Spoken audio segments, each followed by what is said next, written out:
প্রোগ্রামে ডাকলে আসলে মানা করা যায় না এরকম প্রোগ্রামে ডাকলে। তো আজকে আমাকে বেস্ট মডেল হিসাবে অ্যাওয়ার্ডটা দেওয়া হয়েছে। সবগুলোতে আসলে আমি যাই না বা যেতে পারি না, কাজ থাকে। তো ভালো অ্যাওয়ার্ড শোগুলো আমি অ্যাটেন্ড করার ট্রাই করি। বড় পর্দাটা আসলে ভেবেচিন্তে নামা উচিত। সিনেমা হিট করার ক্ষেত্রে এটা আসলে একটা লাকের ব্যাপার। আমার পছন্দের কিছু ডিরেক্টর আছে, তো সেই সব ডিরেক্টর ছাড়া আসলে আমি কাজ করতে আগ্রহী না। অ্যাওয়ার্ড পেতে সবসময় ভালো লাগে, আর আজকে আমি মাঝখানে আসলে অনেকগুলো অ্যাওয়ার্ড পেয়েছিলাম। আজকে অনেকদিন পর অ্যাওয়ার্ড পাচ্ছি, তো আজকে আমার অনুভূতিটা একটু ভিন্ন। আর আজকে আমি আসলে অনেক খুশি, খুব ভালো লাগছে।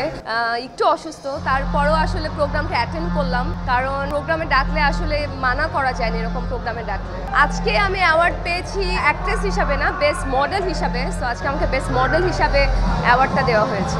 অ্যাওয়ার্ড তো এখন খুব রেগুলার একটা জিনিস হয়ে গেছে, রেগুলার একটা প্রোগ্রাম হয়ে গিয়েছে।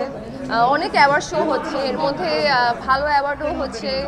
এক্সট্রিম মশার কয়েল প্ল্যান্ট ফাইবার দিয়ে তৈরি, তাই সহজে ভাঙে না, সুগন্ধিযুক্ত ও নিরবিচ্ছিন্নভাবে জ্বলে। ডেঙ্গু, চিকুনগুনিয়া বাহি সহ যে কোনো মশার বিরুদ্ধে দেয় এক্সট্রিম সুরক্ষা। রেগুলার মিডিয়াম অ্যাওয়ার্ড শো হচ্ছে, তো সবগুলোতে আসলে আমি যাই না বা যেতে পারি না, কাজ থাকে। কিন্তু আজকের অ্যাওয়ার্ড শোটা খুব ভালো। আর আজকে মিসেস এলিগেন্সের অ্যাওয়ার্ড শো থেকে আমাকে আসলে স্পেশালি ডাকা হয়েছে। তো ভালো অ্যাওয়ার্ড শোগুলো আমি অ্যাটেন্ড করার ট্রাই করি। আচ্ছা, আমি এটা নিয়ে কথা বলি। আমি লাস্ট 2 মাস কাজ থেকে বিরতিতে ছিলাম, আমার একটু পার্সোনাল রিজন ছিল।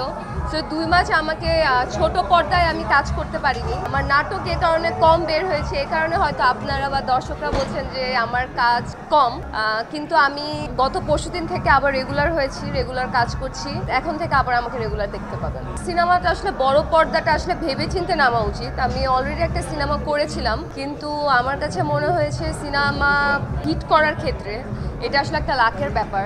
আর আমি এখন যখন আবার বড় পর্দায় সিনেমাতে নামবো, আমি ভেবেচিন্তে নামবো, আমি নিজেকে প্রিপেয়ার করছি। আর আসলে আমি একজন ডিরেক্টর আর্টিস্ট, আমার পছন্দের কিছু ডিরেক্টর আছে, তো সেই সব ডিরেক্টর ছাড়া আসলে আমি কাজ করতে আগ্রহী না। বিকজ আমি আমার কো আর্টিস্ট নিয়ে চিন্তা করি না, আমার স্ক্রিপ্ট আর আমার ডিরেক্টর নিয়ে চিন্তা করি। তো আমি যদি সেই সব ডিরেক্টর আর স্ক্রিপ্ট যদি ভালো হয়, তখন অবশ্যই আমি কাজ করব।